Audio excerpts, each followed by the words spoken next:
What's up, guys? Okay, so we're gonna cover 3 drills that involve crossing your legs. We call it like a loop leg, or you're pummeling your leg. And whenever we do a circle with our leg where it goes over, we like to call that over pummeling and under pummeling. Okay, under pummeling goes the other way, and then over pummeling goes over the top. So we're gonna look at 3 different ways that I practice over pummeling that will help you in your sparring and not getting your guard passed. Let's take a look. Okay, the first one you need to know is how to swing your hips side to side. And we're gonna just look at just getting your hips mobile, okay? So we're gonna look at that. So start out a little bit sideways, keeping my knees compact to my shoulder, to my inside of my biceps, keeping a good connection. Now I'm using my hands on the wall too, okay? So my feet are up, I'm gonna cross. First one crosses, keeping my knee towards the outside of my body. Then I can go and swing all the way the other way, okay? Keeping my hand ready to post on the wall, and then cross, and then swing all the way the other way. Hand is ready to block, cross, and cross, and cross, and cross, just like this.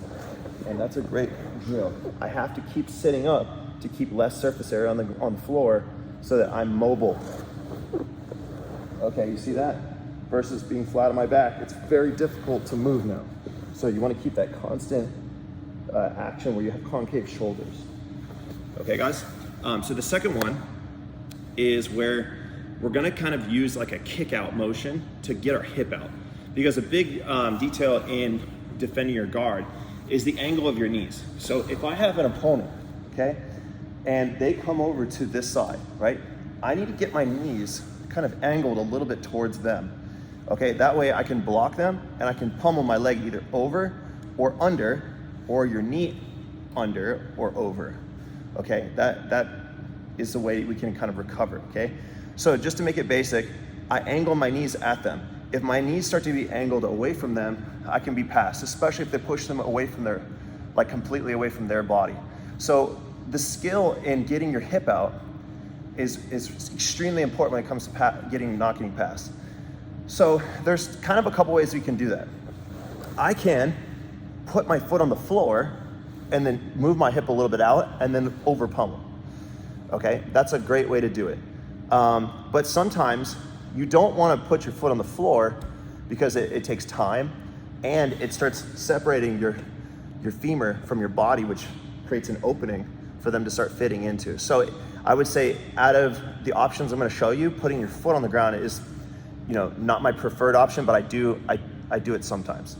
Okay, so we're gonna look at both types. So check this out. The wall represents somebody passing my guard, okay? So if they're on the side of me and I wanna keep my knee close to my chest, so you guys can see this, keep my knee as close to my chest as possible, okay? Blocking here, and I want my knees to start to angle towards the wall. So one way I can do that is put my elbow on the floor and I use my leg to I pump my leg, I almost like kick it, and I almost like pump my leg here, watch. Do you see? And it kicks my hip out. From here, now I can easily cross, and I'm gonna go back to the other side. Now I use my elbow on the floor, kind of like a kickstand, almost like I can lift my body weight. I can actually move using my elbow. So I can go sliding away from the wall. Because if the closer the wall is to me, the more they can kind of sprawl your legs away. So what I do here is I kind of pump my leg and I use my elbow, boom, to keep my hip out, and then put my foot on the wall and square it back up.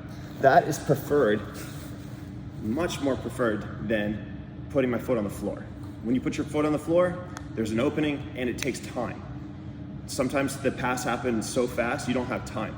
So when you put your elbow on the floor, it has this extra benefit also of providing a piece of structure on the far side. So as I go to push your knee away, like towards this direction, your elbow is kind of a counter force, or like a post to counter that force pushing your knee. You can kind of open up your knee against the force of this elbow. And sometimes I even like push off the ground and I slide away from my opponent with my hand too.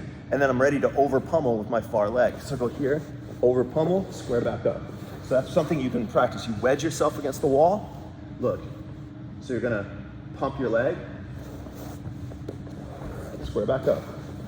Scoot back in, pump your leg, square back up. Wedge yourself against the wall, pump your leg, square back up. Okay, so then once we've done that, You do want to practice putting your foot on the ground sometimes. So it's something that's not a bad thing to practice, because you just want different tools, okay? So what we're gonna do is wedge ourselves against the wall. We close this space so it's not open. That's where side control is. Put your foot on the ground, and now you're gonna do a big shrimp, kicking your hip out, and then you can do a big pummel. So I throw if you have the flexibility for it, I try to throw my leg over my own shoulder. So I try to rock and then throw and square. So I rock, boom, and square up. That rocking motion is super important as people try to establish a side control. They're going around your guard and they try to establish a side control. They're gonna basically be looking to pin your shoulders to the mat and pin you down, okay? If I become kind of almost like a ball, okay, and I'm rocking like this, as they try to pin my shoulders, I kind of rock and I displace their weight upwards and I can pummel my foot over their head, okay? That's a lot harder to pin something down when it's rolling, and I can redirect the force of them coming in. So for instance, as they come around, they're looking to go straight into my chest here. And if you push straight into them, they're gonna have their feet in direct opposite, the direct opposite direction of your push. So as you're pushing, they have the base of support in the direction you're pushing. So what I try to do is use a rocking motion and off balance them to a direction they don't have posts, boom, up above your head. And as they get off balance, you pummel your leg over their head with wide open knees. So again, just to show you the 3 that we are talking about in a row, we're gonna do them 1, 2, 3. Watch this.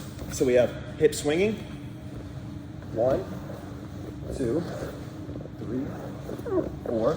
Now, wedge ourselves against the wall. We're gonna use our elbow, we're gonna pump our foot, square up, pump our foot, boom, square up. Then we're gonna use shrimping off the floor. Big shrimp, loop. Wedge back in. Big shrimp, loop. Okay? It's very similar to a video we put out on the side control escapes, where you do a big bridge, like a pop bridge to get some space. Pop, bring your hips back. And then once you have that space, you can shrimp out, get your knee inside, your near side knee, rock up, and then throw your foot over. Okay, I've done that many times. And I know for a fact it works. But anyways, guys, thank you so much. Make sure to subscribe to the channel, and super appreciate you guys. If you have any suggestions of things you want to see next, definitely leave a comment below, and love to respond to that and make a video. So guys, appreciate it. Over and out.